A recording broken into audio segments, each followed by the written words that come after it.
క్రమంగా కూర్చున్నారండి. మీరు లైన్లో కూర్చున్నారండి. మిమ్మల్ని మీరు పరీక్షించుకోనండి. మరొకసారి మీ చెల్లులు మీ పిల్లలు కూడా పరీక్షించుకోనండి. ఎందుకంటే సాతానుగాడు గౌరవం తప్పిస్తాడు. జిమ్ము పెట్టుకోవాల్సిన అంత అవసరం ఏమి లేదు. స్త్రీల దగ్గర ఉన్న చెల్లులు కాంత సైలెన్స్ స్విచ్ ఆఫ్ చేసుకోనండి. ఒక 50 నిమిషాలలో నేను అటో ఇటో ముగిస్తాను వాక్యాన్ని. అందుకోసం కాస్త మర్యాద, కాస్త క్రమాన్ని పాటించాలి. ఇవి నా మాటలు కాదు, బైబిల్లో మాటలే. హల్లెలూయా. అందుకు మరి కూడి వచ్చిన మీ అందరికి కూడా ప్రభువైన యేసుక్రీస్తు నామమున నా హృదయపూర్వకమైన వందనాలు, దేవుడికి స్తోత్రాలు. హల్లెలూయా. ఇంకొకసారి చెప్దామా? ఇంకొకసారి గట్టిగా హల్లెలూయా. ఓకే, మంచిది. ఇంతకాలం నీకు తోడుగా ఎవరు ఉండాలని కోరుకున్నావు? ఎవరు నీకు తోడు ఉంటే మేలు అనుకున్నావు? ఇంతకాలం ఎవరు నీకు తోడుంటే మేలు అనుకున్నావు? లేకపోతే ఇక ఈ రోజు నుంచి ఎవరు తోడుంటే మేలని అనుకున్నావు? అనుకొని దేవుడి దగ్గరికి వచ్చావు. నేను ఇంతకాలం ఆ మనిషి నాకు తోడుగా ఉంటే నేను బాగుపడతాను అనుకున్నానయ్యా. ఆ మనిషి ద్వారా నేను ఎంతో నష్టపోయాను, కోల్పోయాను. నా బ్రతుకు బజారు పాలైందయ్యా. ఈ రోజు నుంచి ఈ మనిషి తోడు కాదు, ఈ వ్యక్తి తోడు కాదు, నాకు నీవే కావాలయ్యా అన్న ఆశతో వచ్చిన వాళ్ళు చేతులు ఎత్తుతారా? నేను అల్లులి చెప్పవల్లే. నేను ఇంతకాలం మనిషిని నమ్మి మనిషి తోడు కోరి మోసపోయాను. నా పేరు మారు మోగుతా ఉంది. ఇక వద్దు.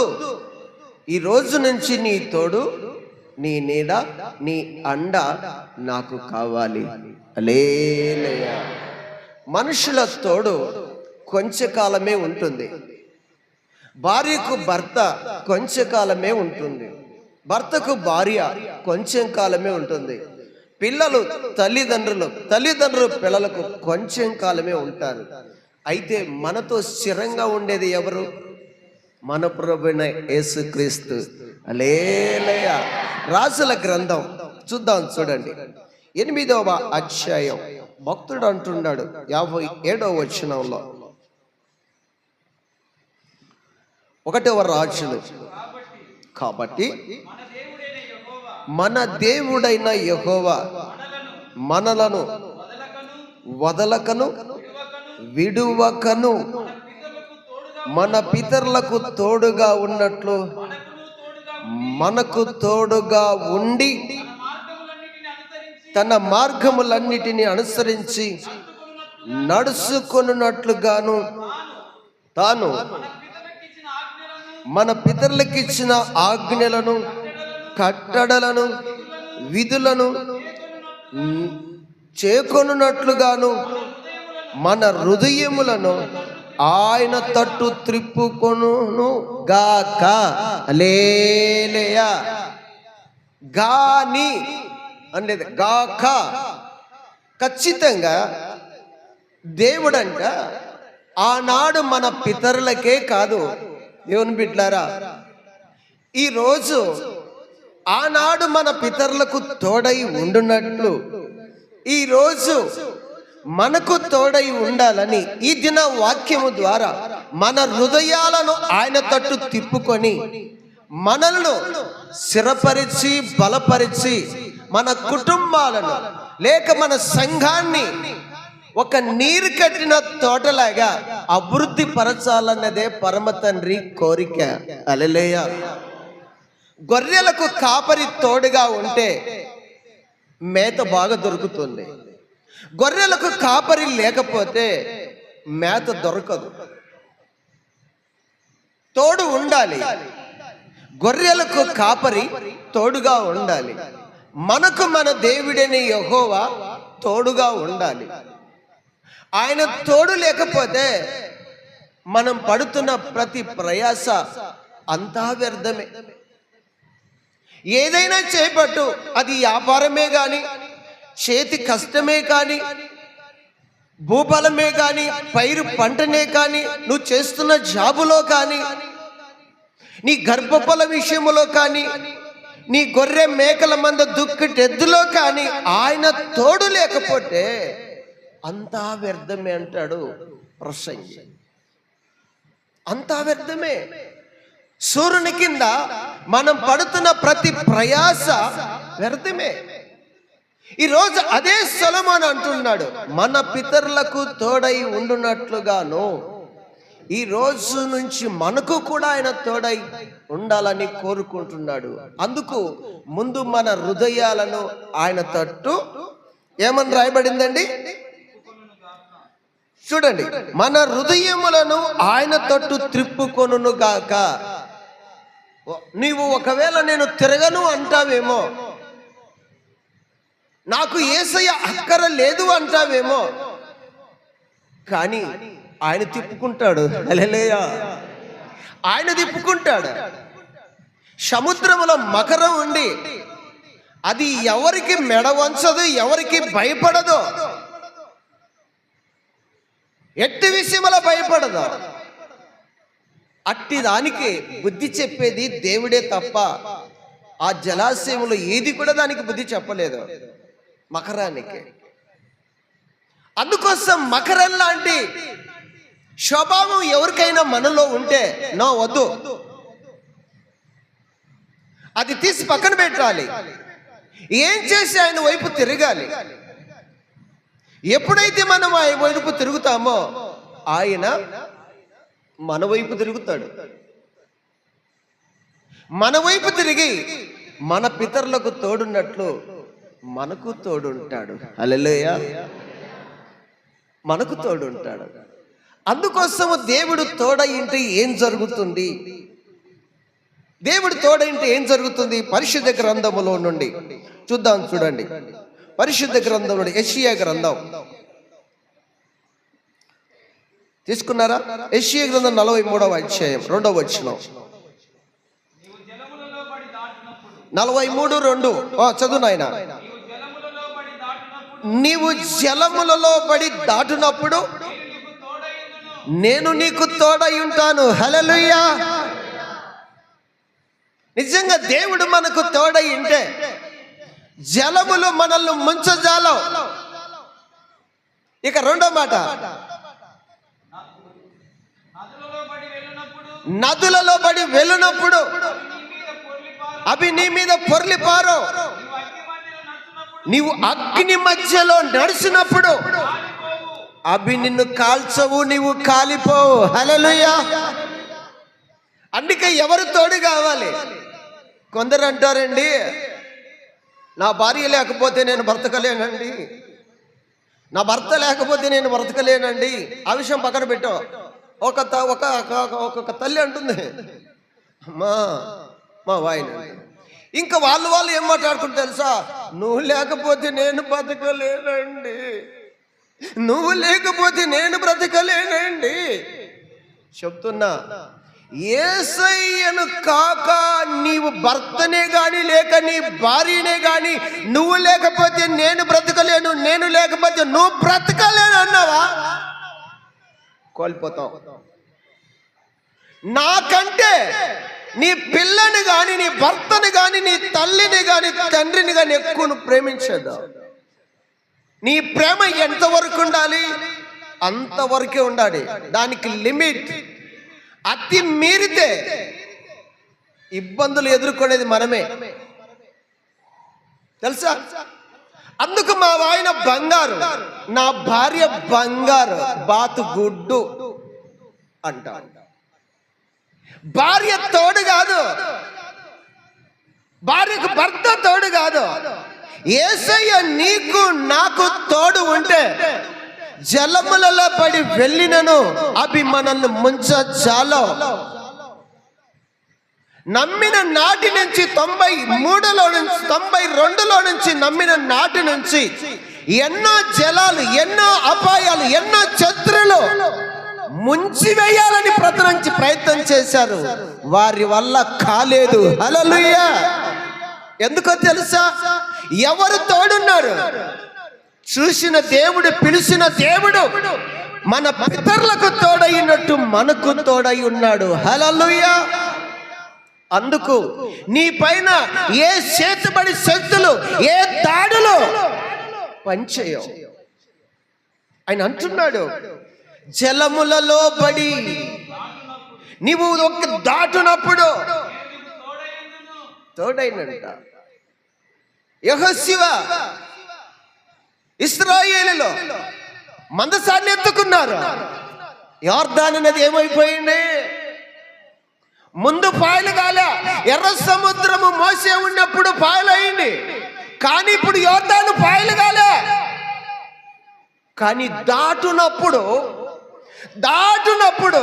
అవి నిన్ను ముంచాల. అయితే ఇశ్రాయేలులు మందసం భుజాన ఎత్తుకొని వెళుతా ఉంటే, యాజకుల అరికాలు నీళ్లు తాగుతా ఉంటే అవి నీళ్లు ఆపబడి ఎక్కడి ఒక్కడ ఏకరాశిగా పారిపోతా ఉన్నాయి. హల్లెలూయా. అవును, యేసయ్య తోడు ఉంటే చాలు. భక్తుడు అంటాడు, నీ తోడు నాకుండగా ఒంటరి నీ కానన్నాడు. నీ తోడు నాకుండగా ఒంటరి నీ కానన్నాడు. ఒంటరి నీ కానన్నాడు. అల్పుడనయ్యున్న నన్ను చేరదీసితివా. అనాది నీ ప్రేమయే నన్నెంతో బలపరచెనే. ఆనందభరితుడనై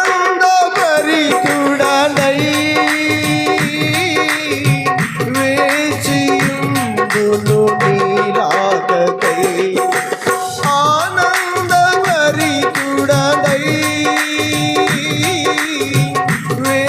వేచియుందును నీరాకకై. ఆదరణ కర్తవు అనాత్మిగా విడువవు. నీ తోడు నాకుండగా ఒంటరి నీ కానన్నాడు.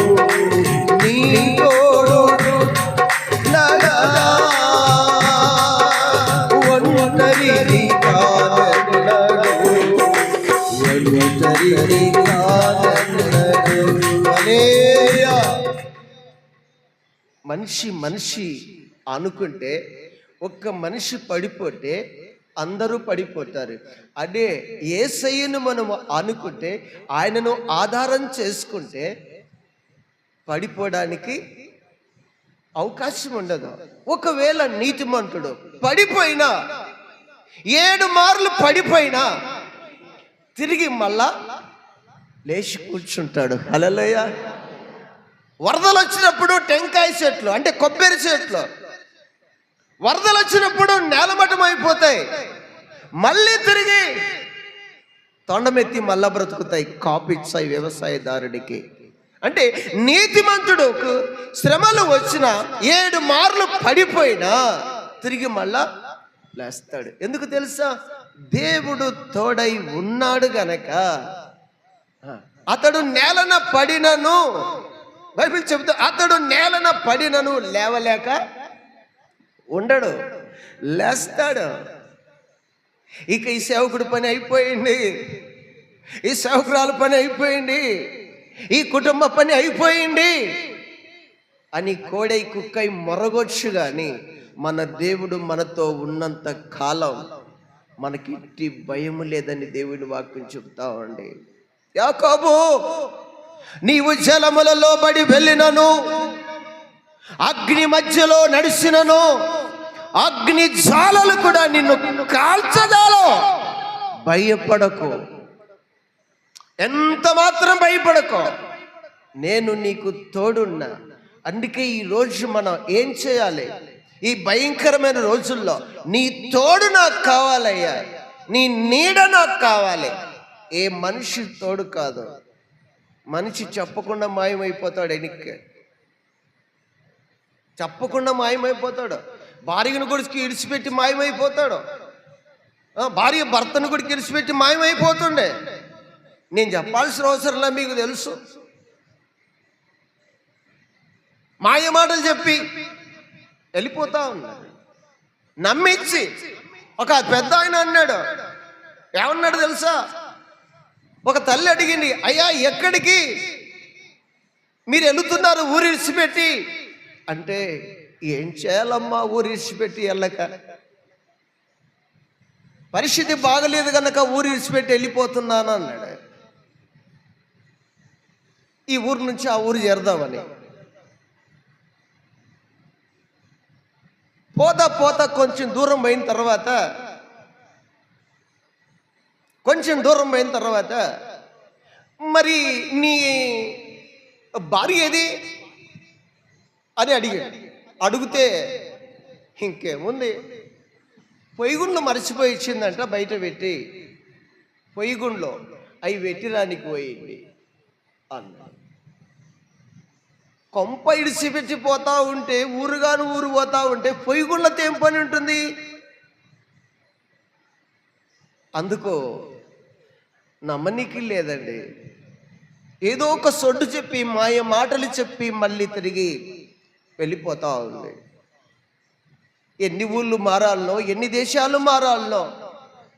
బైబిల్ అయితే చెప్పింది, ఈ ఊరు బాగలేకపోతే నీకు నచ్చిన ఊరు చేరమని. అందుకు దేవుని పెట్టారా, మనిషి తోడు స్థిరమైనది కాదు, దేవుని తోడు స్థిరమైనదే.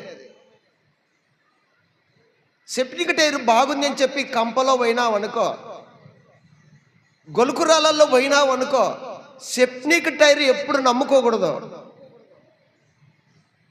నీ దేవుడని యెహోవాను నమ్ముకో, ఆయన నిన్ను కాపాడుతాడు. సెప్టిక్ టైర్ను మాత్రం నమ్ముకోక. స్త్రీ అయినా పురుషుడైనా అది సెప్టిక్ మాత్రమే. దాని మీద ఆధారపడితే అది ఎయిర్ టైర్. ఎయిర్ వచ్చి ఏడవగిలిపోతుందో అప్పుడు నీ కుటుంబం బజారు పాలైపోతుంది, ముక్క చెక్కలైపోతుంది. ఆ ఎయిర్ వచ్చిన టైర్ పగిలితే అది స్థిరం కాదు. నీ బండికి ఉన్నటువంటి టైర్లు ఉన్నాయే, అవి స్థిరమైన టైర్లు. అవి టన్నేజీ మోయడానికి అవకాశం ఉంటుంది. నీ భార్య ఆ బాధ్యత భరిస్తుంది, లేక నీ భర్త ఆ బాధ్యత భరిస్తాడు. ఎంత కష్టమైన 10 మంది పిల్లలు సాకడానికైనా ప్రయాసపడుతుంది ఆ టైర్. కానీ సెప్టిక్ టైర్ ఉందే, అది భరాయించలేదు. అందుకే మనిషి మీద ఆనుకోకు, సెప్టైర్ మీద ఆనుకోకు, దాని మీద ఆధారపడగాకు. నీ దేవుడైన యెహోవా మీద మాత్రమే ఆనుకో. నా దాగు చోటు, నా నీటి ఊట అని అనుకో.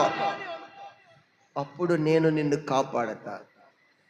అందుకు సొలొమోను అంటున్నాడు, మన దేవుడైన యెహోవా మన పితరులకు తోడుండునట్లు ఈరోజు మనకు తోడై ఉండున్నట్లుగా మన హృదయములను ఆయన తట్టు ఆయన త్రిప్పుకుంటున్నాడు. హల్లెలూయా. అవును, మనం ఆటగాళ్ళము, పాటగాళ్ళము, డ్యాన్స్ చేసేటోళ్ళము, శిలక ప్రశ్నలు చెప్పేటోళ్ళము, జ్యోతిషం చెప్పేటోళ్ళము, మంత్రాలు కట్టేటోళ్ళము, తాయితాలు కట్టేటోళ్ళం. ఇప్పుడు మనమే తిరిగినామా, ఆయనే తిప్పుకున్నాడా? పెద్దోడు ఆయన తిప్పుకున్నాడా? ఆయన తిప్పుకున్నాడా? అందుకు మనం తిరిగితే ఎన్నాళ్ళు ఉంటాం? అండి? కొంచెం కాలమే. ఆయన తిప్పుకున్నాడు గనక మనం ఎన్ని తిరగలేము. ఈ బంధంలో నుంచి మనం వేరైపోలేము. అయితే ఆయన అంటాడు, ఇంకా సంపూర్ణంగా నీకు శ్రమలు వచ్చినప్పుడు నా వైపు తిరుగు, నేను ఇంకా నీ వైపు తిరుగుతా అంటాడు. అందుకు దేవుని బిడ్డ దేవుని వాక్యం చదివిస్తా ఉంది. నిర్గమాకాండం 33:14 వచనం చూడండి. నిర్గమాకాండం 33:14. అందుకు ఆయన ఏమంటున్నాడండి? ఎప్పుడండి? ఎప్పుడు వస్తుందంట? ఏ సమయాన వస్తుందంట? ఏమంటున్నట్టు మళ్ళీ చదువు ఆయన. అందుకు ఆయన నా సన్నిధి నీకు తోడుగా వచ్చును, నేను నీకు విశ్రాంతి కలగ చేసేదని అనగా, మోషే నీ సన్నిధి రాని ఎడల ఇక్కడ నుండి మమ్మల్ని తోడుకొని పోవద్దు.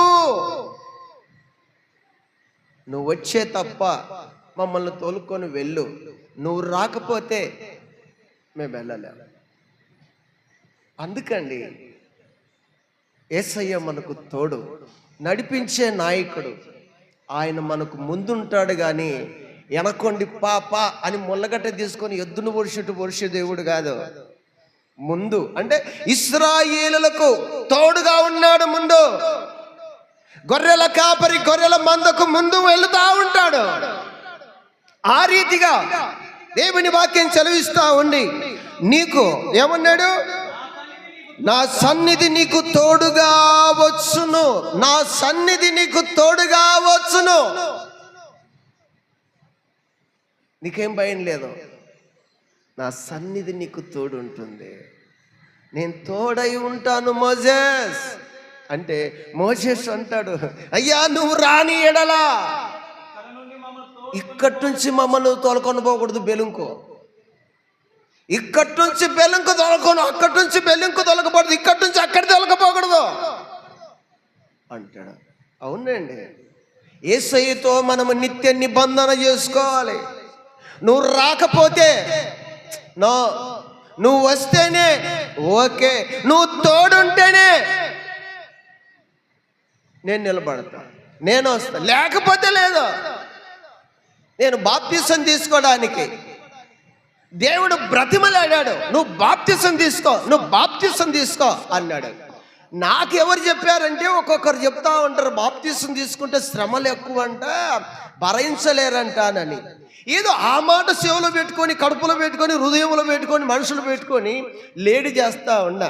దేవుడు ఏమన్నాడంటే, నువ్వు బాప్తిసం తీసుకో, నీ శ్రమల్లో నేను నీకు తోడైన ఉంటాను అన్నాడు. అప్పుడు యేసుక్రీస్తు నామములో నమ్మి బాప్తిసం తీసుకున్నాను. హల్లెలూయా. ఆ రోజు నుంచి పెను తుఫానులు ఎన్నన్నా రాని విడిచాడా, విడిచిపెట్టాడా? మాట ఇచ్చిన దేవుడు మాట తప్పడు. ఆయన నరమాత్రుడు కాదు నాన్న. ఈరోజు చెప్తున్నాడు మనకి, ఈ ఆగస్టు నెల 4వ తారీఖా ఎన్నో తారీఖు బాలుడు? ఎన్నో నెల ఇది? నువ్వు బాప్తిసం పొంది ఎన్నాళ్ళయ్యా? మతికి లేదు. ఈ ఆగస్టు నెలలో ఈ మొదటి వారంలో ప్రభు అంటున్నాడు, ఇది మొదలుకొని నా సన్నిధి నీకు తోడుగా ఉండును అంటాడు. నువ్వు భయపడవద్దు. నేనేమైపోతాను అంటే, నేను తోడుంటాను బాబు, నేను తోడుంటా. అగ్నిలో నడుస్తావా, అవి కూడా నిన్ను కాల్చజాలం. జలముల పడి వెళ్తావా, అవి నిన్ను ముంచజాలం. హైదరాబాద్కు భూపాల్ వాళ్ళ దగ్గరికి వెళ్ళేటప్పుడు జలాలు మమ్మల్ని ముంచాలనుకున్నాయి. ముదిగేటు కాడ కారులోకి నీళ్లు పడినాయి అనుకున్నాయి. సైతాన్ని కాడ ఇంక ముంచేద్దాం, ఈ సేవ ఇంతటితో ఆగిపోతుంది అనుకుంది. కారు లేచి పడతా ఉంది. దేవుడి కృప స్తోత్రం స్తోత్రం అని చెప్పి అవతలికి దాటిచ్చాడు. హల్లెలూయా. అయ్యో మీరు ఎట్లొచ్చారయ్యా, మీరు ఎలా దాటుకున్నారు ఈ నది? నడిపించింది ఆయనే. మాకేమైనా అపాయం అయితే ఎవరికి నింద? ఆయనకు. ఆ రోజు ప్రయాణం ఆగిపోతే, హైదరాబాద్ ప్రయాణం, ప్రార్థన కుటుంబం ఆగిపోతుంది. 1000 కళ్ళతో ఎదురు చూస్తున్నట్టు వంటి బిడ్డలు, దైవజనులు మా ఇంటికి రావాలి అని వాళ్ళ డ్యూటీని కూడా లీవ్ పెట్టి ఎదురు చూస్తున్న రోజులు. ఇక్కడ అపాయం జరిగితే ఏమవుతుంది? అందుకు మాట ఇస్తాడు, మాట నెరవేరుస్తాడు. హల్లెలూయా. అయితే పేతురయ్య ఒక మాట అంటాడు, పేతురయ్య ఒక మాట అంటాడు, అయ్యా మాట ఇచ్చి తిని నేను మరలా తప్పి తిని, దయతో నన్ను క్షమించుముదే, దయతో నన్ను క్షమించుము దేవా. ఏమి చేసినా నాకు మేలే చేస్తావు, ముందు జరిగేది అది నీకే తెలుసయ్యా. ఏమి చేసినా నాకు మేలే చేస్తావు, ముందు జరిగేది అది నీకే తెలుసయ్యా. నాకంటే నీకే ఎక్కువ బాధ్యత ఉన్నది, నాపై బాధ్యత ఉన్నది. నాకంటే నీకే ఎక్కువ బాధ్యత ఉన్నది, నాపై బాధ్యత ఉన్నది. మాట ఇచ్చి తిని నేను మరలా తప్పి తిని, దయతో నన్ను క్షమించుము దేవా, దయతో నన్ను క్షమించుము దేవా. హల్లెలూయా. అవునండి, మనకంటే మన శరీరం పైన మన ఆత్మ పైన ఆయనకి ఎంతో బాధ్యత ఉంది. ఆయన ఒక్కసారి నీ గురించి నా గురించి మాట్లాడా, ఇక ఎప్పటికీ మర్చిపోడు. మనమంట బైబిల్ చెప్తుంది లెక్కలేనన్ని సార్లు మర్చిపోతామంట. లెక్కలేనన్ని సార్లు యేసయ్యను మర్చిపోతాం, ఆదివారం మర్చిపోతాం, బల్లారాధన మర్చిపోతాం, కుటుంబ ప్రార్థనలు మర్చిపోతాం, ఉపవాస ప్రార్థనలు మర్చిపోతాం, స్త్రీల కూడికను మర్చిపోతాం, శుక్రవార ప్రార్థన మర్చిపోతాం, శనివారం విజ్ఞాపన మర్చిపోతాం, సంపూర్ణ ప్రార్థన. అయ్యో నాకు మతికిలేదే. ఇది మతికుండదా? ఫుడ్ మతికుండదా? చూడండి, నిజమండి, మతుకులు ఉంటాయి. వేషం, అందుకే ప్రభు అంటాడు వేషధారిని ఏమన్నాడండి? వేషనైనా క్షమిస్తాడు కానీ, అంటే నీకు తెలుసు, తెలిసి కూడా అయ్యో నాకు తెలియే అంటావు. దయచేసి సాకులు చెప్పొద్దండి, గుర్తుపెట్టుకోవాలి. దగ్గరికి వస్తుందంటే అడగాలి,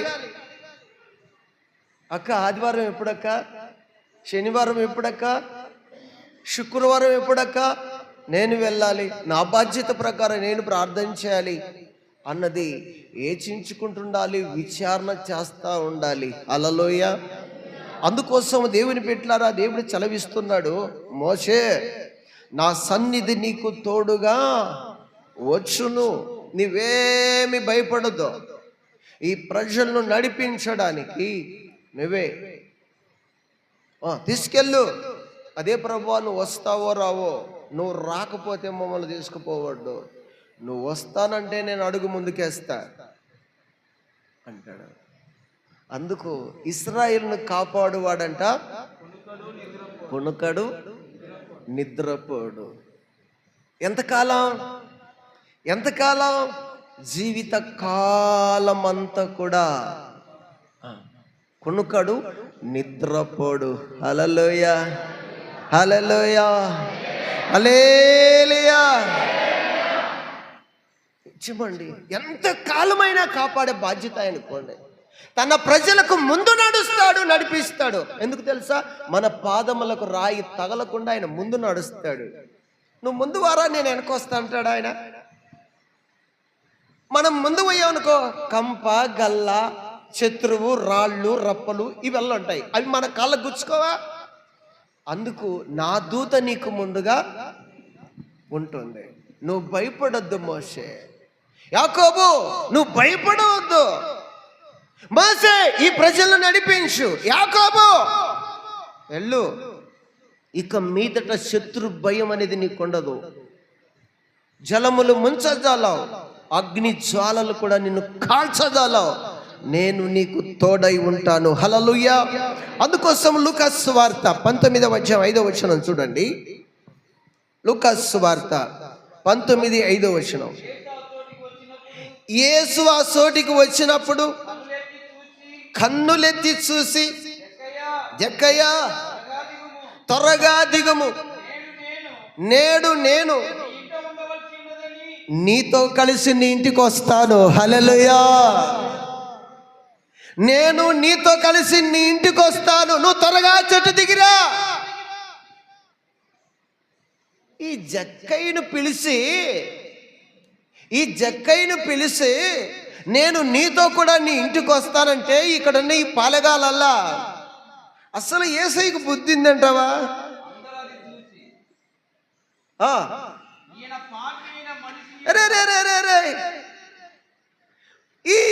పాపైన మనిషి దగ్గరికి మైండ్ లేదు నాకు. నిజంగా ఈరోజు సేవకులు గినక వాళ్ళ బాధలు వచ్చి వాళ్ళ సమస్యలతో వచ్చి చెప్పుకుంటా ఉంటే గుంట నక్కలు ఉంటాయి కొన్ని.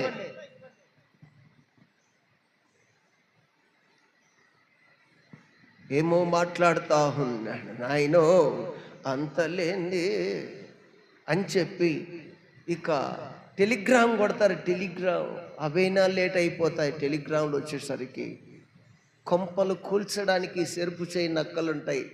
అందుకే ప్రసంగంలో పరమగీతంలో రాయబడింది, ఇదిగో ఈ పూతకొచ్చిన ద్రాక్ష తోటలను చెరుపు చేయి నక్కలను పట్టుకోనండి అంటాడు. కొంచెం సాయం చేయను అయినా దేవరాజు అన్న, సాయం చేస్తావా? గుంట నక్కలను పట్టుకోవడానికి, ద్రాక్ష తోటను చెరుపు నక్కలను పట్టుకోవడానికి. అవును, ఎందుకు మాట్లాడుతున్నాడు పాపితో? పాపిని రక్షించడానికి, పాప మలినము నుండి, పాపపు గుట్టలో నుంచి, పాపపు ఊపిలో నుంచి అతన్ని బయటికి తీసుకొచ్చి నీతిమంతునిగా చేసి తన నిత్య రాజ్యానికి అర్హునిగా మార్చుటకే పాపి దగ్గరికి వెళ్ళాడు. జక్కయ్యా నువ్వు త్వరగా దిగిరా, నేడు నేను నీతో కలిసి నీ ఇంటికి రావాలి, నీ ఇంట్లో నేను బస చేయాలి. హల్లెలూయా. పాపి హృదయము దేవునికి ఇష్టమైంది. నువ్వు అనుకుంటున్నావు నేను నీతిమంతుణ్ణి కదా, నేను నీతిమంతురాల్ని కదా, నా దగ్గరికి ఎందుకు రాకుండా ఉన్నాడు, నాకు తోడు ఎందుకు లేకుండా ఉన్నాడు అని అంటావు. కానీ నువ్వెంత ప్రార్థన చేస్తున్నా ఏమో అంటాడు, నీ హృదయములో దుర్మార్గమును దూరం చేసుకొనిరా బాబు. మీ హృదయములను దుర్మార్గాన్ని దూరం చేసుకొని ఆయనతో సహవాసం చేయండి, మీకు మేలు జరుగుతుంది. అటు తర్వాత మీ కుటుంబంలో సమాధానం ఉంటుంది. మీరు బైబిల్ మాత్రమే పట్టుకొని భక్తులు అనుకుంటున్నారు అంటాడు. ఏమో బైబిల్ పట్టుకున్నంత మాత్రాన ఆశీర్వాదాలు ఎలా వస్తాయి? నీతిమంతులుగా తీర్చబడాలి. అప్పుడు నీతిమంతుడు. కీర్తనల గ్రంథం 1:3 చూడండి ఏమని రాయబడిందో. అతడు చేయనదంతా. ఎవరు అతడు? నీతిమంతుడు. నీతిమంతుడు ఎవరు? ఎలా అయ్యాడు? ప్రభువైన యేసుక్రీస్తు ప్రశస్తమైన రక్తంతో కడగబడ్డాడు. నీతిమంతుడిగా తీర్చబడ్డాడు. ఇప్పుడు అతడు ఏదైతే చేయబట్టునో అతడు చేయనదంతా కూడా ఏమవుతుందట? సఫలమగును. హల్లెలూయా. అందుకు 39వ ఆదికాండం చూడండి. ఆదికాండం 39వ 2వ చూడండి. ఆదికాండము 39:2 యెహోవా యోసేపునకు తోడై ఉండెను గనుక అతడు వర్ధిల్లుచు తన యజమానుడగు ఆ ఐగుప్తుని ఇంట నుండెను. యెహోవా అతనికి తోడై ఉండెనని అతడు చేసినదంతయు అతని చేతిలో యెహోవా సఫలము చేసినని అతని యజమానుడు చూసినప్పుడు యోసేపు మీద అతనికి కటాక్షము కలిగెను. హల్లెలూయా. యోసేపుకు ఎవరు తోడై ఉన్నారంట? దేవుడు తోడైన్నాడు. ఎవరు చూశారు? ఆ ఇంటి యజమానుడు చూశాడు.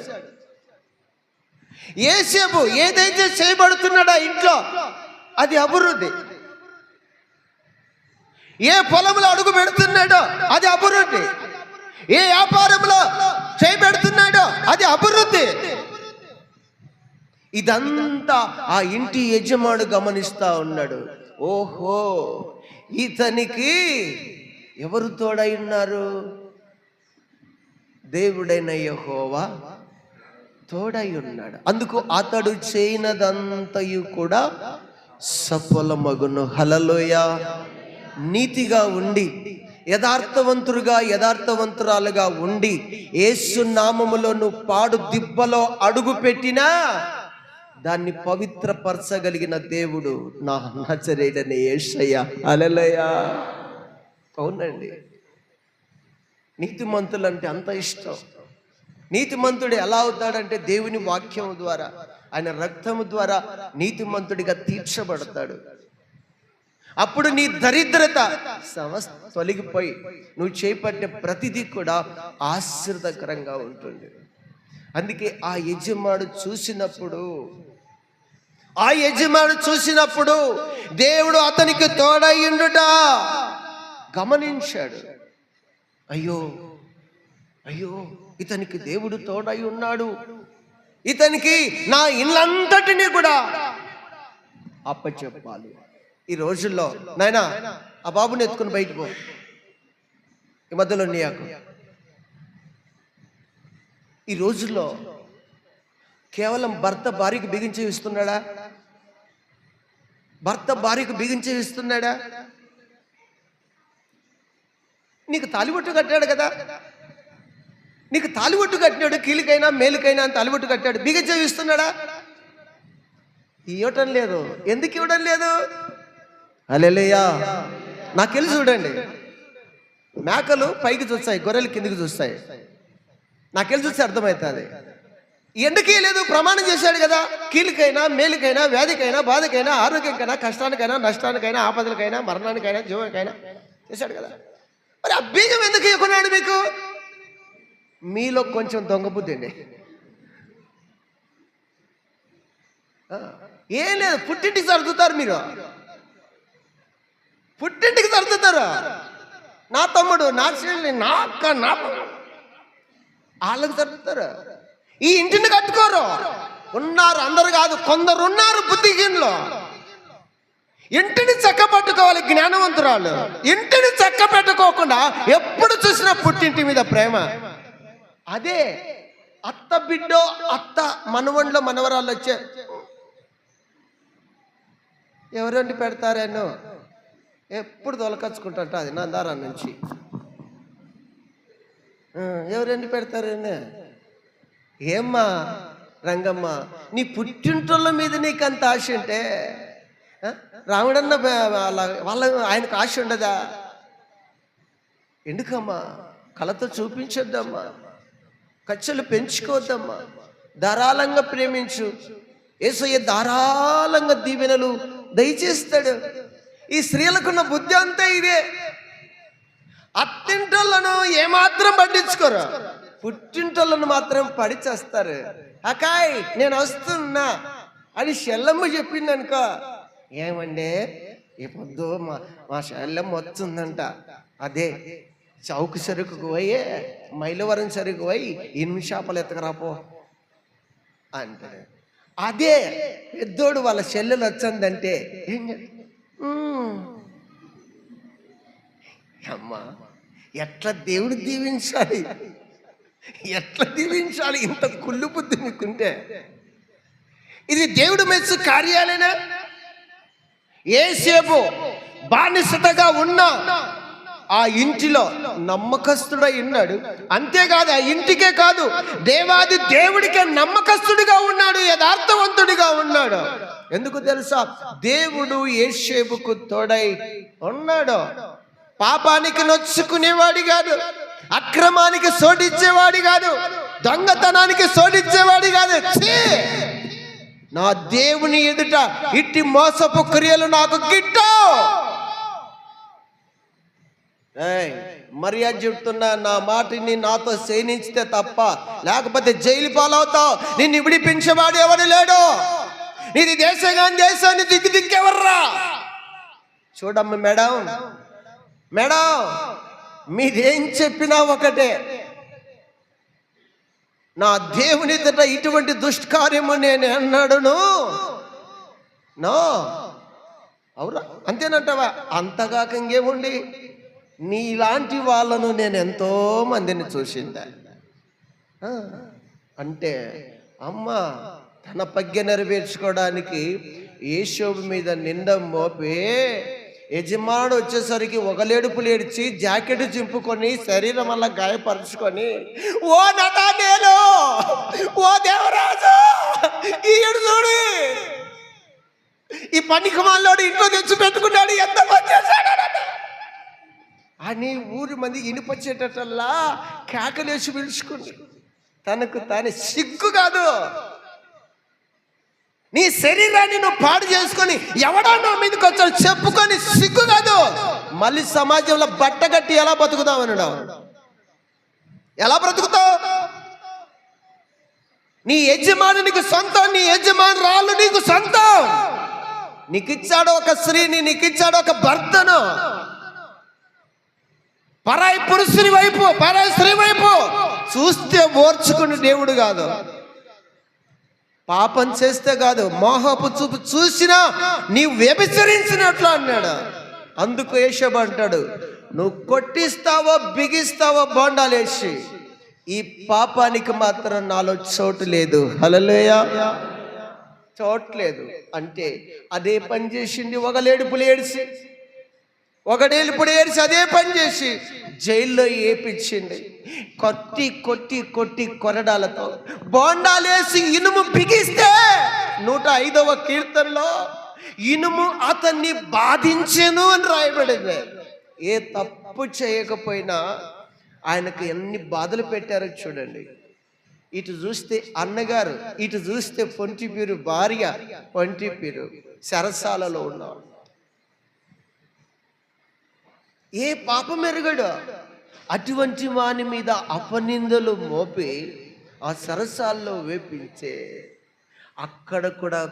అక్కడ కూడా దేవుడు ఏమైనాడంట, యేషోబుకు జైల్లో కూడా తోడై ఉన్నాడు. జైల్లో అధికారాన్ని చేతికిచ్చాడు.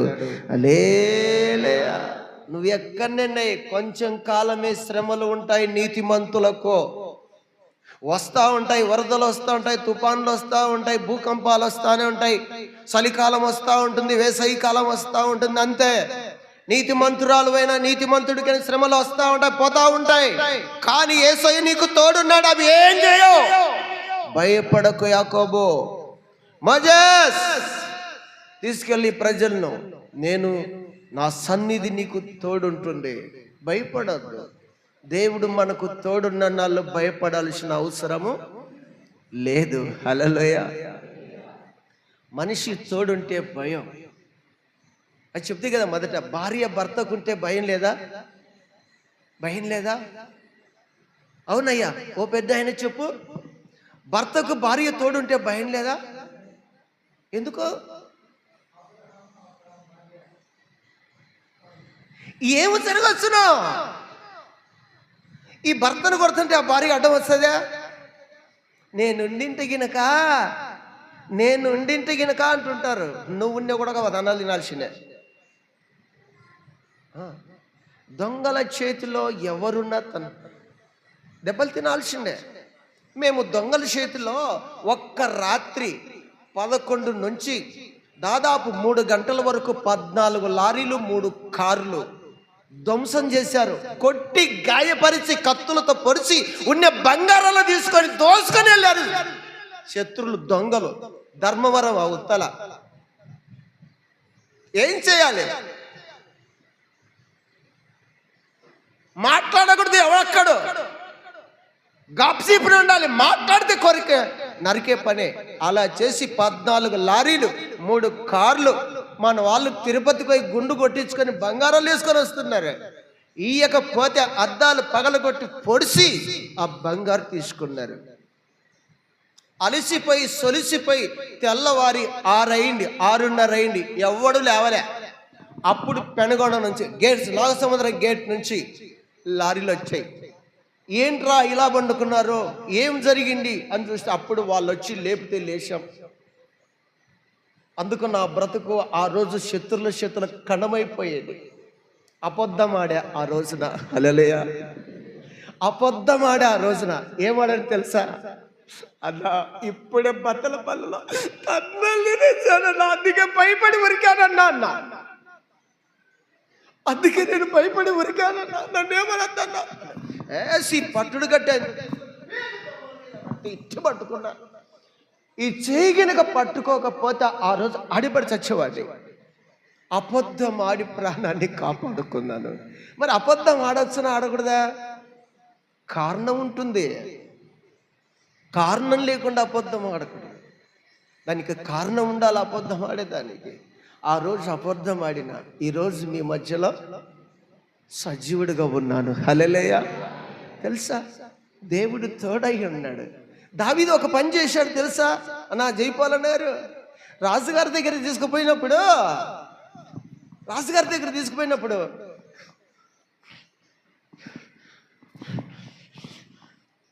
జల్లు కరుచుకుంటా ఇట్లా గిరుకుంటా ఉన్నాడు. రాజుగారు చూసి, రే ఏంది ఈ పిచ్చోడిని తీసుకొచ్చిన పసన్న గాని అన్నాడు. ఎందుకు తెలుసా? ప్రాణాన్ని ఆ సమయంలో కాపాడుకోవడానికి దావీదు పిచ్చివానిగా వేషం వేశాడు. అటు నుంచి బయటికి మళ్ళీ ఎంజాయ్గా వచ్చాడు. హల్లెలూయా. అందుకు అబద్ధానికి, పిచ్చి శాస్త్రాలు చేయడానికి కారణాలు ఉంటాయి. అలా అని చెప్పి మీ ఇంట్లో చేయగాకండి. మీ యజమాడు పని చేసి ఇంటికి వస్తానో వెంటనే పిచ్చి శాస్త్రాలు చేయగాకండి. కప్పు నచ్చండి తక్కువ పట్టేచ్చండి అంటే ఏమి చేసి బయటికి పోవాలా, బజ్జీలు తినాలా? ఏం కావాలి చెప్పు, ఏం కావాలి? పదంరా గుర్రన్న సరకాటికి అంటే పదాం అయితే పదాం. ఆటికి పోయినాక తగ్గిపోయింటుంది. ఏమో తగ్గినట్టుందిలే. కొన్ని రకాలుగా పిచ్చి షాటలు చేస్తూ ఉంటారు పిల్లలు కానీ పెద్దలు కానీ అవన్నీ దేవుడు చూస్తూ ఉంటాడు. నేను ఆడిన అబద్ధం, దావీదు చేసిన పిచ్చి శాస్త్రాలు ప్రజలకు ఆదరణ కలిగిస్తున్నాయి. హల్లెలూయా. అందుకోసం దేవుని బిడ్డలారా, దేవుడి మాట సెలవిస్తున్నది ఏంటంటే, నేను త్వరగా ముగిస్తాను. చూడండి, మరి ఆది కాండములోనే 41వ అధ్యాయంలో 51వ వచనం, 52వ వచనం, 41వ అధ్యాయం. అప్పుడు యోసేపు, దేవుడు నా సమస్త బాధను నా తండ్రి ఇంటి వారందరినీ నేను మరిచిపోనట్లు నాకు దేవుడు మేలు చేశాడు. హల్లెలూయా. నాకు గొప్ప మేలు చేశాడు నా దేవుడు.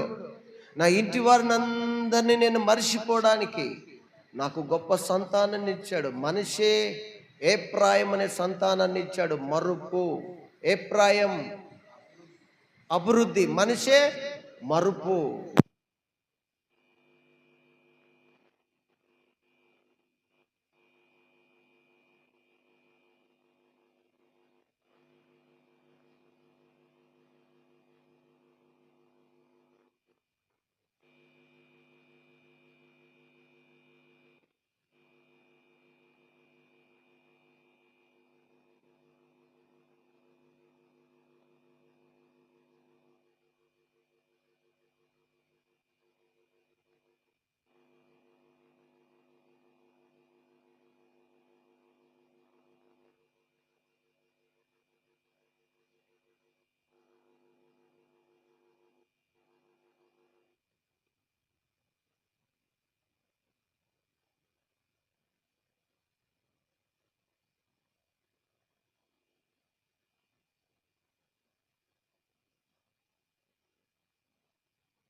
కానీ యేసేపైతే నా దేవుని ఎదుట ఇంత ఘోరమైన పాపం నేను చేయను అంటున్నాడు. ఆకలి లేదా యేసేపుకు? దప్పిక లేదా యేసేపుకు? ఆ గుట్టలో పడివేస్తే, ఆ చెరసాల్లో వేస్తే, ఆ బండాలు బిగిస్తే నీళ్ళు ఇచ్చేవాడు లేడు, ఆహారం పెట్టేవాడు లేడు. ఏమన్నగా అనరా, మీరు చెప్పిన మాట ఇంటా, నాకు దప్పికేస్తుంది, నా జేసత్వాన్ని మీకు ఇస్తా అన్నాడా యేసేపు? పాపానికి కానీ అక్రమానికి కానీ తిండికి తాగుడు ఏ దానికి చోటు ఇవ్వలేదు. తాను నమ్ముకున్న దేవుడు తనకు తోడై ఉంటాడని తాను విశ్వసించాడు. అందుకే ప్రతి క్షణం యేసేపుకు దేవుడు తోడై ఉన్నాడు, మోషేకు తోడై ఉన్నాడు, ఇశ్రాయేలుకు తోడై ఉన్నాడు, యాకోబుకు కూడా దేవుడు తోడై ఉన్నాడు. అందుకోసము చివరి మాట చదివి నేను ముగిస్తున్నాను. ఆదికాండం 30:27 వచనం చూద్దాం. చూడండి, ఆదికాండం 30:27 వచనం. అందుకు లాబాను అతనితో, నీ కటాక్షము నా మీద ఉన్న ఎడల, ఏమాట? నా మాట వినుము, నిన్ను బట్టి ఏమంట? నిన్ను బట్టి యెహోవా నన్ను ఆశీర్వదించునని శకునము చూసి తెలుసుకుంటునని చెప్పాను. హల్లెలూయా. యాకోబు, నువ్వు సామాన్యుడు కాదు నాయన. నువ్వేదో అల్లాటప్పుడు అనుకున్నా, నా సహోదరు కొడుకు అనుకున్నా, కానీ నువ్వు అలాంటి వాడు కాదు. ఎందుకు నా కుటుంబం అభివృద్ధి అవుతుంది? నా గొర్రెల మంద, నా దుక్కటెద్దులు, నా బర్రెలు, ఏది చేయబట్టినా అది అన్ని అభివృద్ధి అవుతున్నాయని చెప్పి నాకు నేనుగా స్వయంగా ఎక్కడికి వెళ్ళాను? ఓలాపురం వెళ్ళి గౌరక్క గారిని శకునం చూడమని నేను అడిగా. అక్కడ శకునం చూసి అడిగితే గౌరక్క గారు వెంకటరాముడు ఏం చెప్పారు? అయ్యా, మీ ఇంటికి వచ్చిన ఒక వ్యక్తి ఉన్నాడే, యాకోబు అనే వ్యక్తి, అతనికి దేవుడు తోడై ఉన్నాడు. అతడు ఏ దానిని చేయబట్టునో, ఎక్కడ అడుగు పెట్టినో అది అభివృద్ధి అన్నాడు. అది తీసుకొని వచ్చి యాకోబుతో అంటున్నాడు. ఏమన్నాడు తెలుసా? యాకోబు, దయచేసి నీ కటాక్షము నా మీద నున్న ఎడల నా మాట వినుము, నిన్ను బట్టి. ఈరోజు మీరు ఎవరైనా కానీ నా కోడలు వచ్చిన తర్వాత అమ్మా నా కుటుంబం బాగుపడింది అంటారా? వాళ్ళు బోలెడం దాచి తీసుకురాని, ఎంతన్నా పని చేయని అభివృద్ధి అవుతా ఉంది అంటే ఎవరన్నా అంటుంటారు, మా కోడలు వచ్చినాకనే అమ్మ వాళ్ళ ఇంటికి ఇంత అదృష్టం, లేకపోతే ఎక్కడిది అంటారు. అంటే ఈ అమ్మకి వినపడింది అనుకో, రంగమ్మకు, ఈ శాంతమ్మ తల్లికి వినపడింది అనుకో, ఇంకా రత్తమ్మ తల్లికి వినపడింది అనుకో అంటారు. నిజంగా కోడలను చూసి కానీ, కళకు కొందరిని అల్లుడిని చూసి కానైనా కానీ, అల్లుడు ఇంట్లో అడుగుపెట్టిన తర్వాత మేలు జరుగుతుందమ్మా, పర్వాలేదు, ఆ ఇంటికి అల్లుడు వచ్చిన అంచి, ఆ ఇంటికి అల్లుడు ఏం రోజుతో అడుగు పెట్టాడో ఆ కుటుంబము అంచెలంచెలుగా సాగిపోతుంది అని అంటే, అట్లా కూడా అల్లుడు నాక్కొని పోయేటోడే కానీ అంత కూడా కిడిచిపెట్టేవాడు కాదు అంటారు. ఒప్పుకోరు కదండి, ఒప్పుకోరు. అభివృద్ధి అవుతా ఉన్నా ఒప్పుకోరు.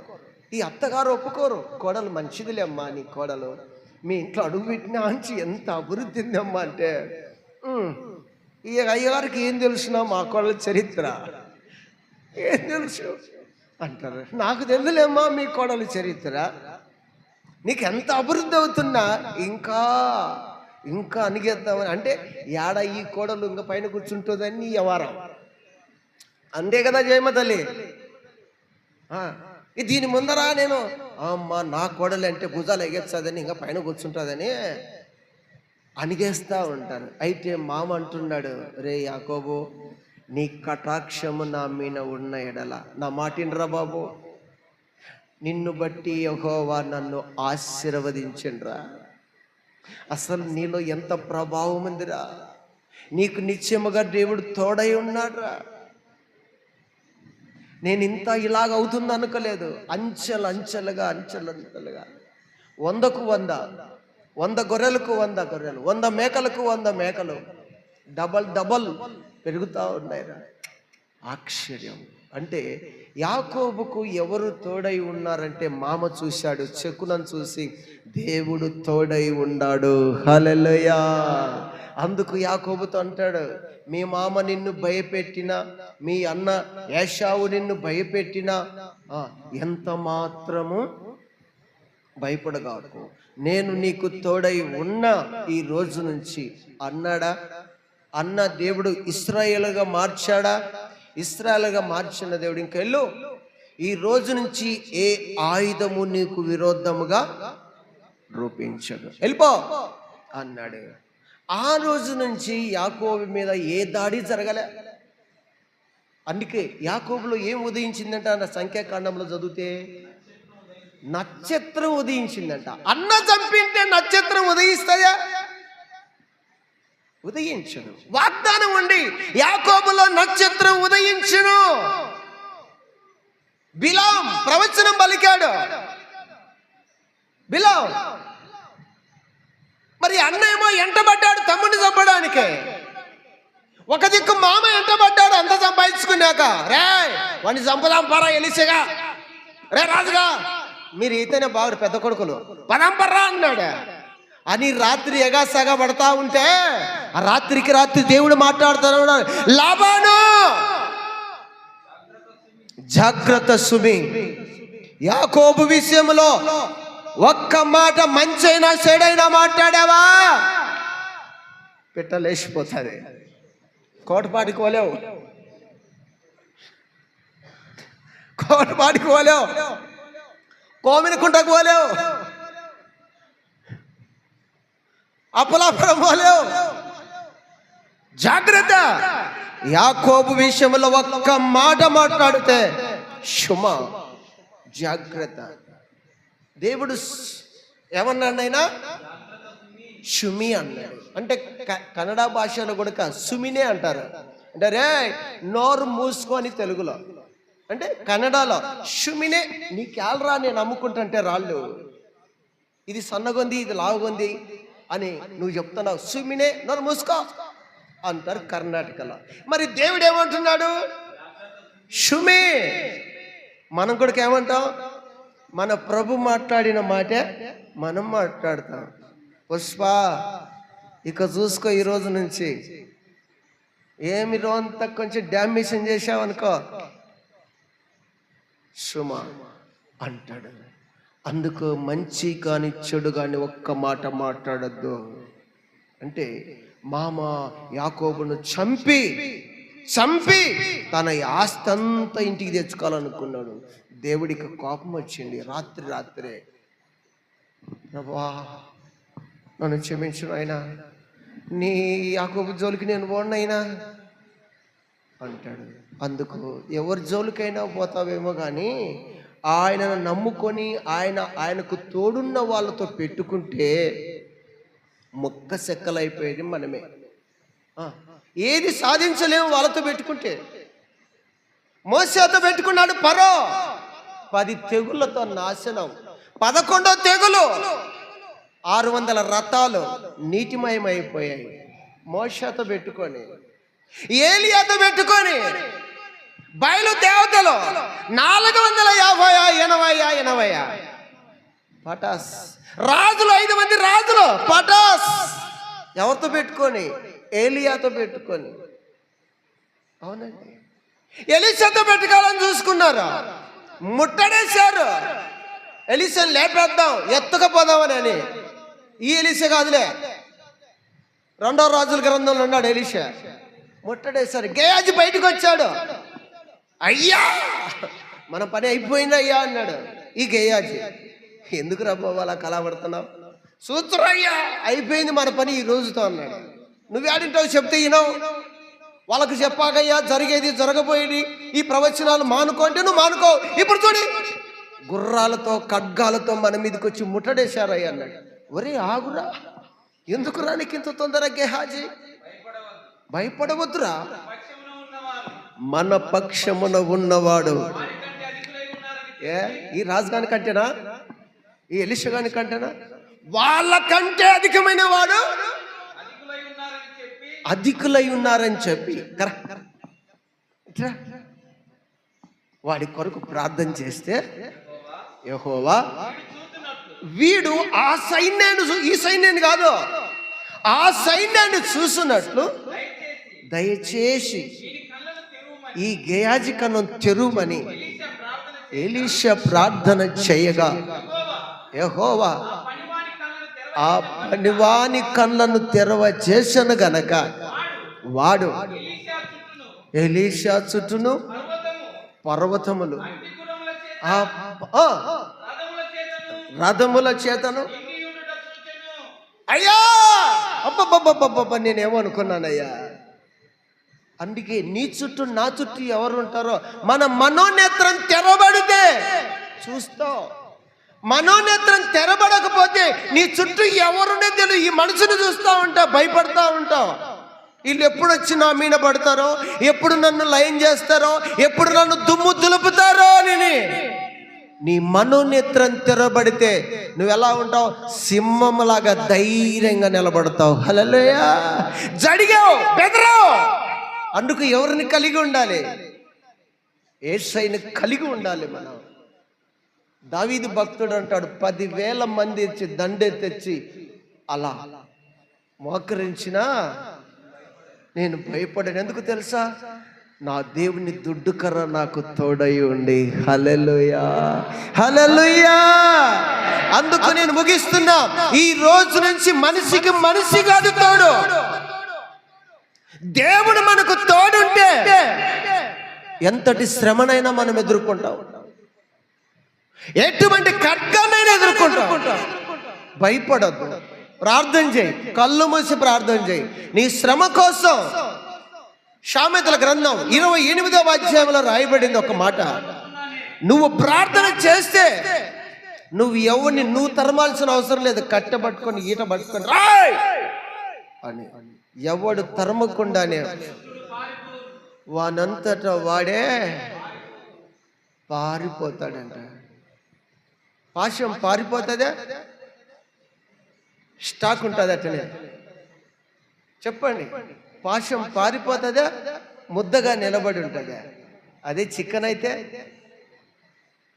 ఆట మసాలా చికెన్ అయితే యాడేసిండాడు ఉంటుంది. పాశం అయితే పారిపోతుంది. అలాగే శత్రువు కూడా పారిపోతాడు. పాశముడు పోస్తే 4 దిశలా పారిపోతుంది. నువ్వు ప్రార్థన చేస్తే ఆ శత్రువు వల్ల పారిపోతాడు. నువ్వు భయపడవద్దంటాడు. అందుకు ఏ మనిషి ఉన్నా మనకు భయమే. ఆ దేవాది దేవుడు మనకు తోడుంటే ఎంతటి శ్రమనైనా ఎదుర్కొంటాం. తిరిగి ఆ రాజ్యంలో మనం అడుగు పెడదాం. మనిషి తోడుంటే ఆ రాజ్యంలో అడుగు పెట్టాడు. ఎందుకంటే ఆ మనిషికి చెడు ఆలోచన వచ్చే ఆ చెడు ఆలోచనకు నిన్ను కూడా లోను చేసుకుంటాడు. ఈ దొంగతనం చేద్దామా మనం? ఈ అమ్మ ఎవరో అగ్గింట్లు వేసుకొని పోయింది, అగ్గిరాలు వేసుకుపోయింది, నిన్న ఇన్నే ఈ రోజు కూడా ఏంటండి ఏ శరీరం పోసుకొని ఎత్తుకొని పోదాంపా. కాడెద్దుల జొత అయితే షేను బేడవుతాదన్నారు. అందుకు మనిషి తోడు ఎప్పుడు కాదండి, దేవుని తోడు ఉందిరా అంటే ఏలియాకు దేవుడే, మోషాకు దేవుడే, యాకోబుకు దేవుడే, యెహోషువకు దేవుడే. 1వ అధ్యాయంలో యెహోషువ గ్రంథంలో అంటాడు, యెహోషువ మోషేకు తోడై ఉన్నట్లు. ఇస్సాకుతో అంటాడు, ఇస్సాకు నీ తండ్రి అయిన అబ్రాహాము దేవుడను నీకు తోడై అంట. యాకోబు నీ తండ్రి అయిన అబ్రాహాము ఇస్సాకు దేవుడిని నేను నీకు తోడై అంట. అందుకు వీళ్ళకి చూడండి, ఒకరి మించి ఒకరికి దేవుడు తోడుగానే ఉంటున్నాడు.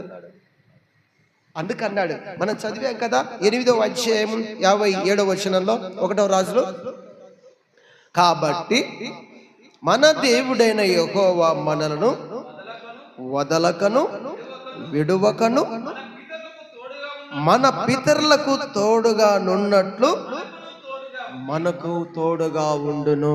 హల్లెలూయా. తోడుగా ఉంటాడు. మాట ఇచ్చిన దేవుడు ఎప్పుడు మాట తప్పడండి. ఉంటాడు. నువ్వు భయపడద్దమ్మా నాన్న, నువ్వేం భయపడద్దు. ఈ శ్రమల్లోంచి నేను బయటపడతానా లేదా, ఈ రోగం నుంచి నేను బయటపడతానా లేదా, నువ్వు దిగులు చేయాల్సిన అవసరం లేదు. ప్రతి విషయంలో ప్రార్థన, కృతజ్ఞత కలిగి ఉన్నాం. దేవుడే మనల్ని ఇంతకాలం ప్రేమించాడు. ఇప్పుడు 2011లోన ప్రతిష్ట జరిగినది ఎప్పుడు నాన్న?